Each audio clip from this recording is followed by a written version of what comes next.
여러분, 우리 강좌 제목이 뭡니까? 문제로 정복하는 공무원 국어입니다. 앞서 배운 내용들을 지금부터 문제로 차근차근 제가 정복해 드리도록 하겠습니다. 문제는 여러분 기출문제를 풀어보는 게 제일 좋습니다. 왜냐하면 출제자는 기출제된 기출문제에서 어떤 정형화된 패턴을 뽑아냅니다.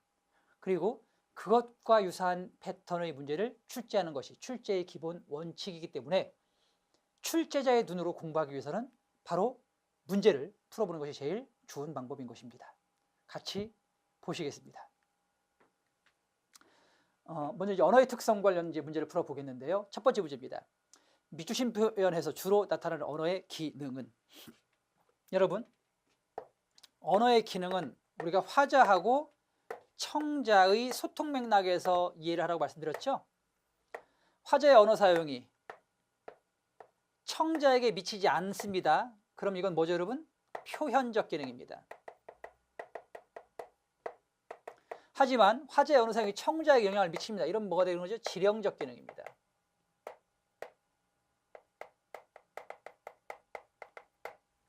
그리고 그 다음에 화자의 언어 사용이 감정 표현에 그칩니다. 본능적인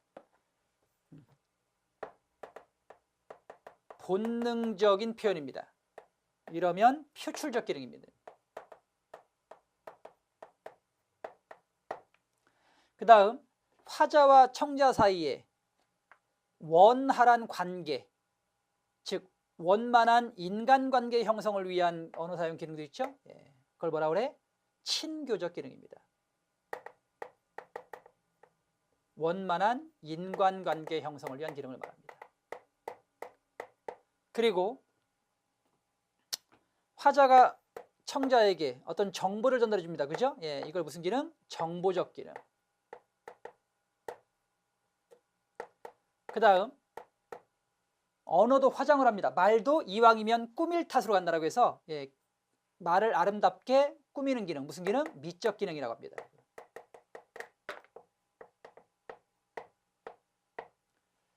그 다음 이제 마지막으로 말과 말은 일정한 관계가 있다. 그런 걸 관어적 기능이죠. 말로써 말을 설명하는 기능, 관어적 기능이 되겠습니다. 춘부장이 뭐예요? 하면 춘부장은 남의 아버지를 높여 부르는 말이에요. 이렇게 설명하는 거죠. 즉 남의 아버지를 높여 부르는 이 남의 아버지라는 말을 통해서 춘부장이라는 말을 대신 설명했죠. 이렇게 말을 가지고 말을 설명합니다. 이런 걸 관어적 기능이라고 합니다. 이상 언어 사용 기능이었습니다. 그럼 이제 밑줄 친 부분 보시겠는데요. 너 혼자만 일하니 이겁니다. 작품은 봄봄이 되겠습니다. 김유정의 봄봄, 동백꽃이 되겠군요.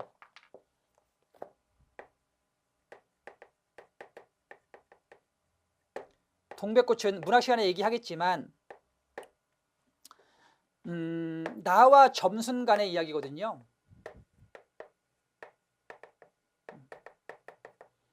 점순은 마름집 딸입니다. 마름집은 이제 주인집이라고 보시면 돼요. 그리고 나는 소장농 자식입니다. 마름집에서 땅을 얻어붙이는 소작인의 아들. 즉 신분 간의 차이가 있죠. 이런 상황에서 점순이는 나에게 호감을 가지고 있습니다. 그렇지만 이런 점순이의 호감을 나는 모르고 있습니다. 그래서 이 작품이 다른 사람은 다 알고 있는데 작중 주인공인 나만 그걸 몰라요. 그런 게 이제 이 작품의 어떤 재미 요소라고 볼 수 있겠습니다. 나흘 전 감자 조각만 하더라도 나는 저에게 조금도 잘못한 것이 없다. 계집애 가 나무를 캐러 가면 갔지. 남의 울타리 엮는데 생이질을 하는 것은 다 뭐냐? 생이질, 괜한 트집을 잡는 것을 말합니다. 그러니까 지금 점순이가 내가 좋아서 뭔가 이렇게 감정을 표현한 것인데 그걸 나는 그냥 괜한 트집 정도로 생각하는 거죠. 그것도 발소리를 죽여가지고 등 뒤로 살며시 와서 너 혼자만 일하니? 이건 뭐예요? 점순이가 나에 대한 호감을 표시한 겁니다. 그럼 상대방과 원만한 인간관계를 형성하기 위한 언어 사용 기능이라고 봐야 되겠죠? 따라서 무슨 기능이다? 친교적 기능이 되는 것입니다. 하고 긴치 않은 수작을 하는 것이었다. 그러니까 친교를 위해서 사용했는데 그걸 나는 뭐라고 생각해? 수작, 그죠? 또는 생이질이라고 생각하는 것이죠. 그래서 이렇게 의사소통의 어떤 부재가 지금 이 작품에서 나타나는 어떤 해학적 요소의 가장 중요한 특징 중에 하나가 되고 있다. 정답은 3번입니다. 2번, 다음 대화에서 사용된 가장 두드러진 언어 사용 기능입니다. 철수, 아저씨 안녕하세요. 어디 가셔요? 응, 철수로구나. 학교 갔다 왔니? 철수는 지금 아저씨에게 반가운 인사를 전하고 있습니다. 철수가 아저씨에 대한 어떤 반가움, 즉 우리가 살면서 사람과 사람 사이 어떤 관계 형성을 위해서 언어를 사용한 것이지요. 이렇게 반갑게 인사하는 사람에게서 우리는 인사하지 않는 사람과의 어떤 차별성이 생기지 않습니까? 이런 걸 친교적 기능이라고 합니다. 정보적 기능은 정보 전달적 기능이 되겠고요. 시적 기능은 이제 흔히 미적 기능이라고 합니다. 말을 아름답게 다듬는 기능을 말하죠. 명령적 기능은 아까 말씀드렸듯이 지령적 기능, 즉 화자의 언어 표현이 청자에게 영향을 미쳐서 행동을 바꾸는 기능을 말합니다. 그 다음 다음에서 할 수 있는 언어의 기호적 특성으로 적절한 것은, 이번엔 여러분들에게 언어의 특성에 대해서 말씀드리겠습니다. 언어의 특성은 크게 두 가지가 있습니다. 첫 번째는 기호로서의 언어의 특성을 말하고요. 두 번째는 구조로서의 언어의 특성을 말합니다.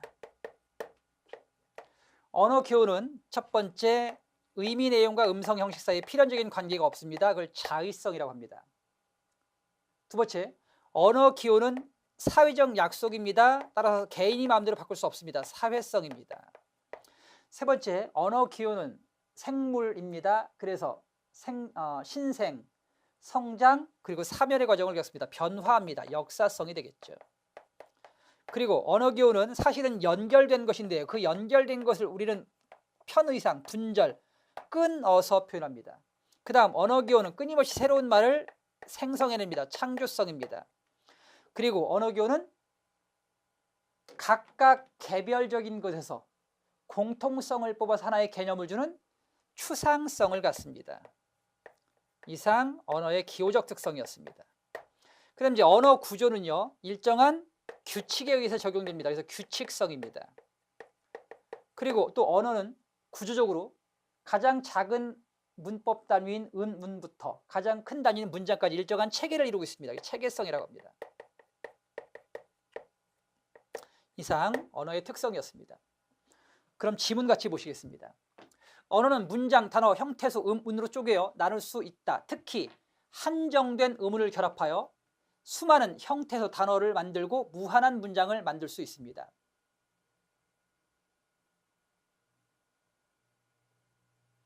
언어는 문장, 단어, 형태소, 운으로 쪼갭니다. 그렇죠? 예, 쪼갠다. 쪼개는 게 뭐예요? 분절이죠, 분절.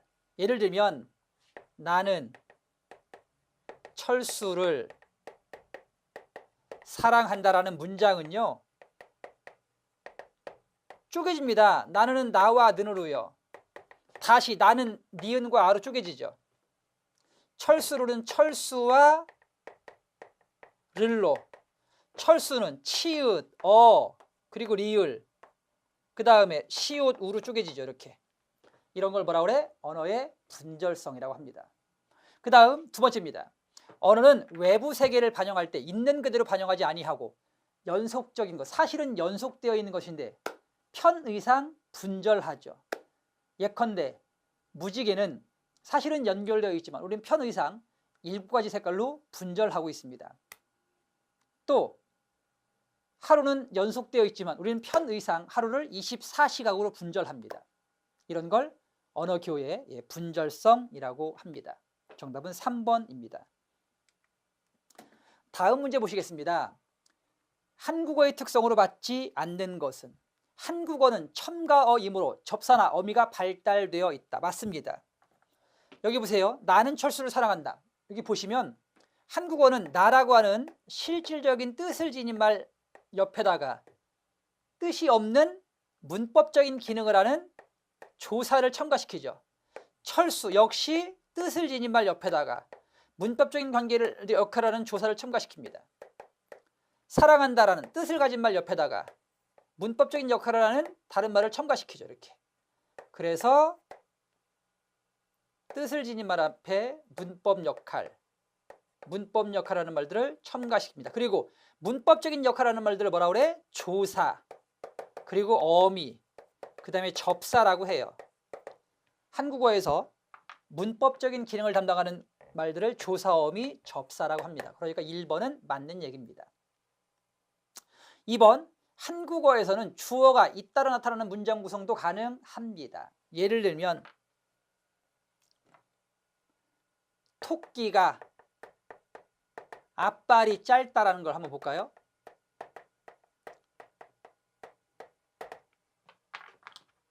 토끼가 주어, 앞발이 주어, 짧다 서술어. 이렇게 주어의 연속적인 구성이 가능한 것이 또한 한국어의 특징입니다. 그럼 2번도 맞습니다. 3번, 한국어에서는 관용어는 항상 체언 앞에 옵니다. 이걸 이제 앞으로 제가 많이 강조를 할 텐데요. 이걸 좀 외워두시면 좋겠어요. 관체조 부용이라는 것이 있어요. 앞으로 이걸 굉장히 많이 쓸 거예요. 문법에서 이게 굉장히 중요해요. 한국어의 단어 구성 방식인데요. 관용어 뒤에 체언 오고 체언 뒤에 조사 붙습니다. 그 다음에 부사 뒤에 용어로 옵니다. 항상 한국어의 결합 관계는 관용어 뒤에 체언, 체언 뒤에 조사, 부사 뒤에 용어로 온다. 관체조 부용 법칙. 따라서 3번은 맞습니다. 그 다음 4번입니다. 한국어의 관형사는 형용사처럼 활용을 합니다. 한국어에서 활용하는 말들은 용언밖에 없습니다. 그래서 활용한다라고 해서 용언이라고 합니다. 활용한다. 활용하는 말을 용언이라고 해요. 그리고 용언에는 뭐가 있다? 동사가 있고 형용사가 있습니다. 동사는 동작을 나타내고 형용사는 상태를 나타냅니다. 그러면은 관형사는 용언이 아니기 때문에 활용을 하지 않습니다. 정답은 틀린 것, 즉 4번 되겠습니다. 그 다음 5번입니다. 우리의 말과 글에 대한 설명으로 알맞은 것은 한글은 유네스코에서 세계 기록 문화유산으로 지정되었다. 한글은 유네스코에서 세계 기록 문화유산으로 지정됐다?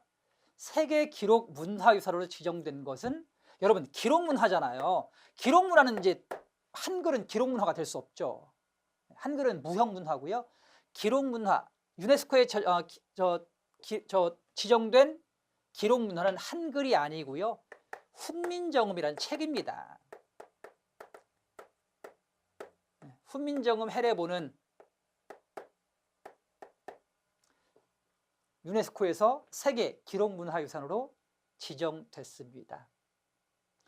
즉, 왜 그런가 하면요. 이 훈민정음 해례본은 이 한글이라는 문자가 어떻게 만들어졌는지, 어떤 원리로 만든 건지에 대한 그 제자 원리가 사실대로 정확히 밝혀져 있는 유일한 문헌입니다. 세계 여러 문자가 있지만 그 문자의 어떤 제자 방법, 제자 원리를 밝힌 어떤 그 책은 전혀 없거든요. 문자는 자연 발생적으로 만들어진 것이지 이렇게 어떤 작정하고 만든 문자는 하나도 없습니다. 그래서 이 훈민정음이 유일하게 문자를 밝힌 책 중에서 기록 문화유산으로 지정되어 있는 것입니다. 그 다음 2번, 한글은 개 짖는 소리, 학 우는 소리까지도 정확하게 적을 수 있습니다. 이게 한글이 갖고 있는 우수한 표음성 때문이라고 말씀을 드렸습니다. 앞서 제가 윤선도의 어부사시라를 예로 들면서 뭐라고 얘기했냐면 한자는 표음성이 떨어지기 때문에 노 젓는 소리를 어떻게 적어요? 지국총, 지국총 이렇게 적어요. 좀 멀죠, 그렇죠? 실제소리에서 멀어졌습니다. 더 웃긴 것도 있어요. 한자에서는, 중국에서는 코카콜라를 어떻게 적어요? 가구가락으로 적습니다. 한자에서는 적을 수가 없어요. 코카콜라를. 표음성이 없기 때문에. 우린 사실 그대로죠. 코카콜라. 또 켄터키 후라이드 치킨 이렇게 적고 있어요. 우리는 켄터키. 하지만 한자음에서는 그냥 긍덕기 이렇게 적어요. 그러니까 유사음을 적지만 실제 소리와는 멉니다. 하지만 한글은 우수한 피음성 때문에 어떤 소리든 사실대로 적을 수 있습니다. 맞습니다. 정답은 2번 되겠네요. 우리말을 로마자로 적을 때에는 한글 맞춤법이 아닌 로마자 표기법에 따라 적습니다. 그리고 현재 우리말에는 과거 몽골로부터 유입된 외래어도 포함되어 있습니다.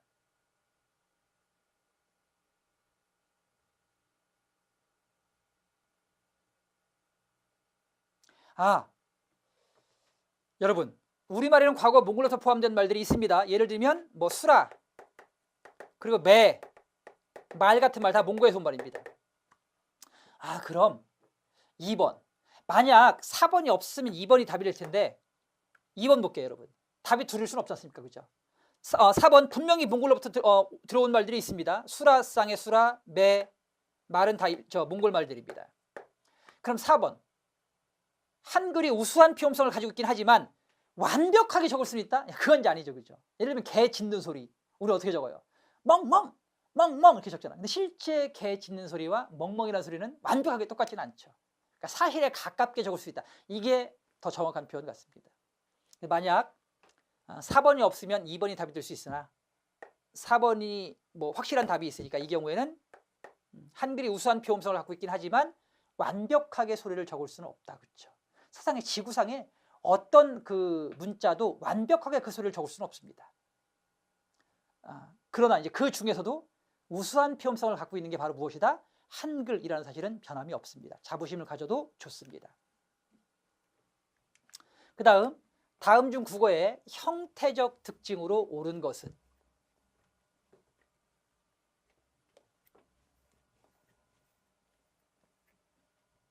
수식어는 반드시 피수식어 앞에 옵니다. 아까 제가 관체조 부용이라고 했잖아요. 관체조 부용에서 이 관형어나 부서가 뭐가 되는 거고 수식어가 되는 거고요. 꾸며주는 말이고요. 그 다음에 체언과 용언이 뭐가 된다? 피수식어가 돼요.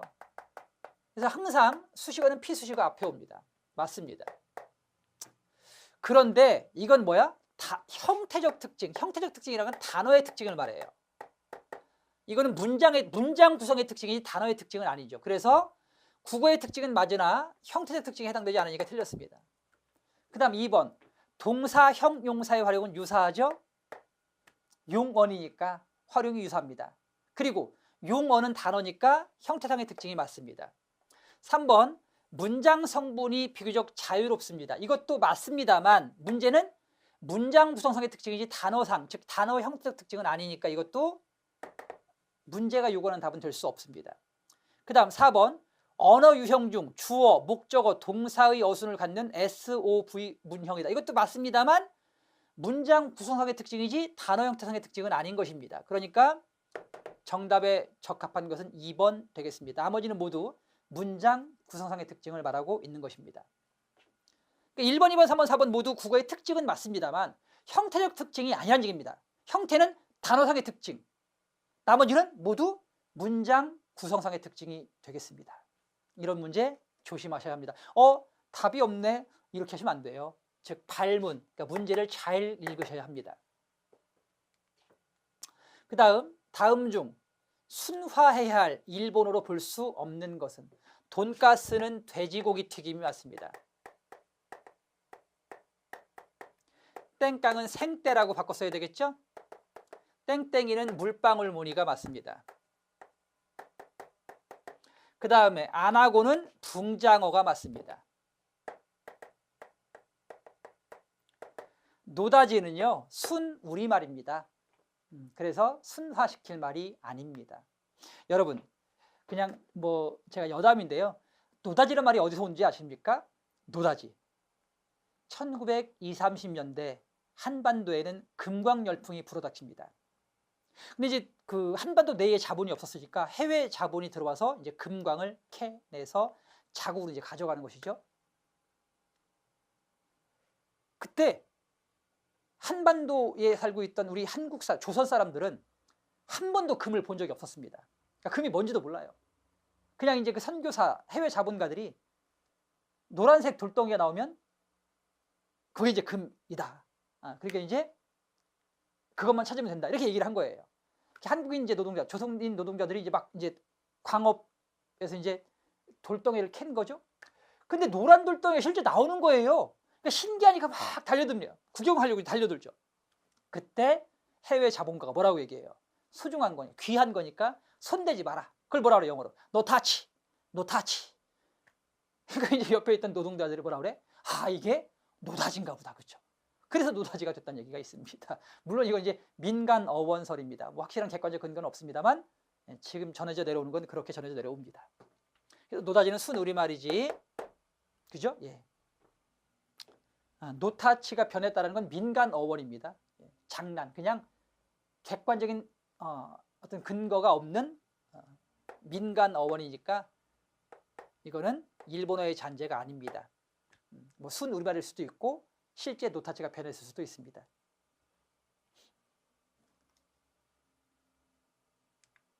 그 다음 8번 밑줄 친 부분을 잘못 순화한 것은, 순화라는 것은 말을 바꾸는 것입니다.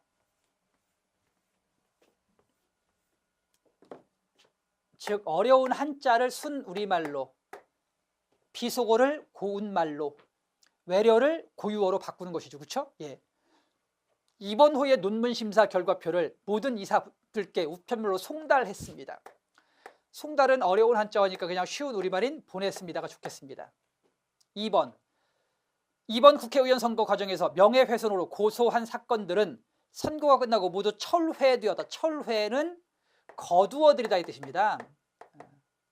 그러니까 거두어들였다라고 하면 되겠죠. 취하는 같은 한자어니까 적절하게 바꾼 것이라고 볼 수 없겠습니다.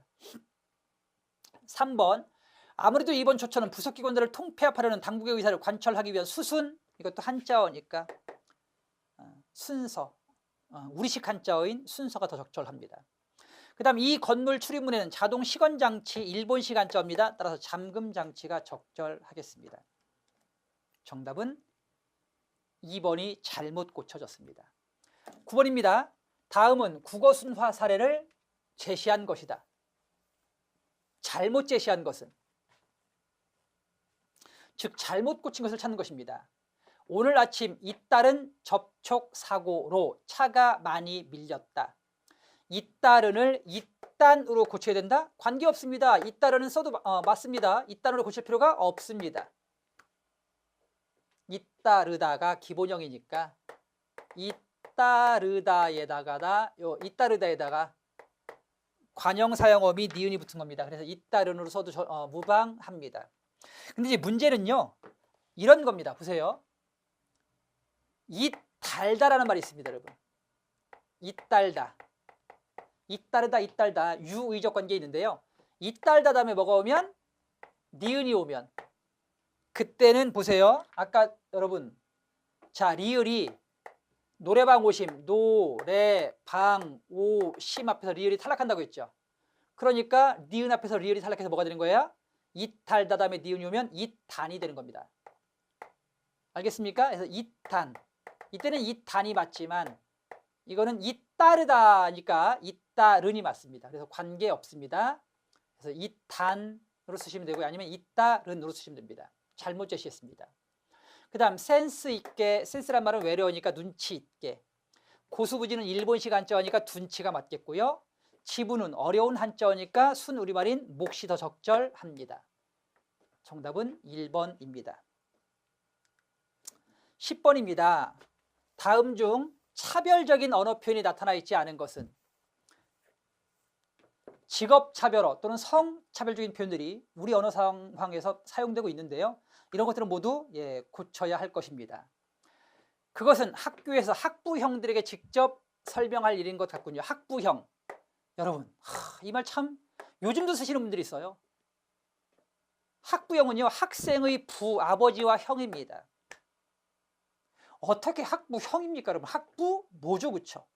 예전에 여성 비하적인 현실 상황에서 만든 말이니까 이런 말들은 지금 분들은 절대 써서는 안 됩니다.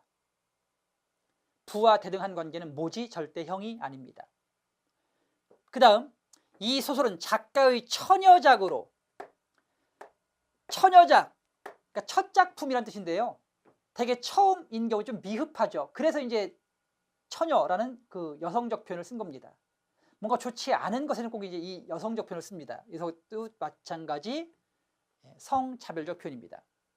그 다음 살구색 옷은 잘못 입으면 착시 효과를 불러일으키므로 주의해서 입어야 합니다. 살구색은 맞는 말입니다. 흔히 우리가 살색이라고 쓰고 있는데요. 살색은 이런 말은 틀렸습니다, 여러분. 왜냐하면 살색은요, 한 가지 색이 아닙니다. 살색은 뭐 흑인 같은 경우는 검은색이 살색이 되겠고요. 황인 같은 경우는 살구색이 살색이죠. 반면 백인은 하얀색이 살색입니다. 그러니까 살색은 특정 하나의 색을 의미하는 말로 쓸 수가 없습니다. 이것도 인종 차별적인 표현입니다. 그래서 우리는 그냥 살구색이라고 쓰시면 되겠습니다. 그 다음 4번입니다.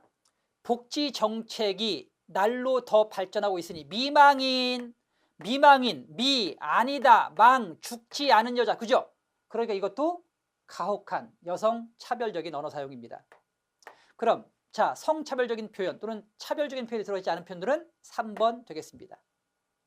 10번이었습니다. 그 다음 11번입니다. 사전 등재 순서를 맞게 배열한 것은, 이게 아무것도 아닌데 시험에 가끔 나온다고 말씀드렸죠, 그죠? 예, 보겠습니다. 일단 두다, 뒤편, 뒤뜰, 따뜻하다에서 보면 된 소리가 가장 나중에 오는 것이 맞으니까 일단 예, 자음 순서는 맞습니다. 그 다음 이번엔 모음 순서입니다. 자, 모음 순서는요, 이 규칙만 보자. 아, 야, 어, 여, 오, 요, 우, 유, 그리고 의. 아야, 어여, 오유, 우유, 의입니다. 의. 그리고 이를 뒤에다 붙이면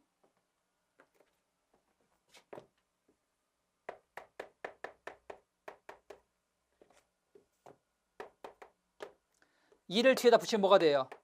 한번 만들어 봅시다. 아이, 야이, 어이, 그 다음에 여이, 그리고 오는 와하고 합하라고 했죠? 와, 와이, 그 다음에 오이. 우는 어하고 합하죠? 워이, 워이, 그리고 우이. 의는 이하고 합해서 의가 되는 겁니다. 그럼 자 보겠습니다. 두다, 두다의 우는 여기 있죠? 예, 두다, 우. 그 다음에 뒤켠, 뒤켠 여기 있네, 그죠? 예, 맞습니다. 뒤뜰. 아, 근데 켠과 뜰은 뜰이 앞서죠, 그쵸? 예, 디귿이 키읔보다 앞서 있는 것이 맞습니다. 따라서 1번은 틀렸습니다. 그 다음 2번 보겠습니다. 냠냠, 네모, 넘기다, 닐리다. 자, 닐리리 자음 모두 똑같으니까 맞습니다. 관계없고요. 이제 모음 보겠습니다. 냠냠, 야죠. 네모 그 뒤에 왔습니다. 맞습니다. 넘기다. 아, 넘기다가 네모 앞에 와야 되겠네요. 어가 애 앞에 옵니다. 그죠? 예, 2번 틀렸습니다. 얇다, 앳되다, 여름, 애누리. 예, 모음은 모두 자, 추성은 모두 똑같으니까 그다음에 이제 모음 보면 되겠습니다. 야, 야가 어디 있습니까? 야는 예, 세 번째 있습니다. 야. 그다음에 앳되다, 애가 앞에 있으니까 예, 3번 틀렸습니다. 앳되다와 얇다가 바뀌어야 합니다. 괴롭다, 왜 괴롭다 1번, 그죠? 그 다음에 교실 그 뒤에 있네요. 2번. 그 다음에 구름 그 뒤에 있네요. 3번. 그리고 귀엽다 그 뒤에 있네요. 그죠? 4번. 따라서 순서가 맞는 것은 정답 4번 되겠습니다. 12번도 유사한 문제죠? 같이 보시겠습니다.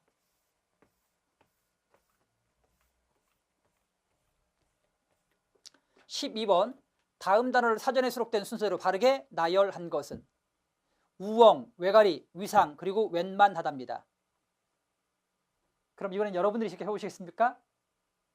해보세요. 자, 여러분 불러주세요. 아라고요? 예, 그 다음에 야, 그리고 여라고요? 예, 그 다음에 오, 하나, 둘, 세 칸 띄고 요, 그 다음에 우, 하나, 둘, 세 칸 띄고 유, 그 다음에 그리고 마지막에 입니다. 그리고 어떻게 하라고요? 이를 그대로 붙이면 돼요. 아이, 야이, 어이, 여이, 그 다음에 오는 아하고 합하세요. 오는 아하고 합하니까 와가 되죠. 와에다 이 붙이면 와이, 그리고 외가 됩니다. 우는 어하고 합하시고요. 워에다 붙이면 워이, 그리고 마지막으로 우하고 합하면 우이가 됩니다. 마지막으로 의하고 합하면 의가 되겠죠. 그래서 뭐가 제일 먼저입니까?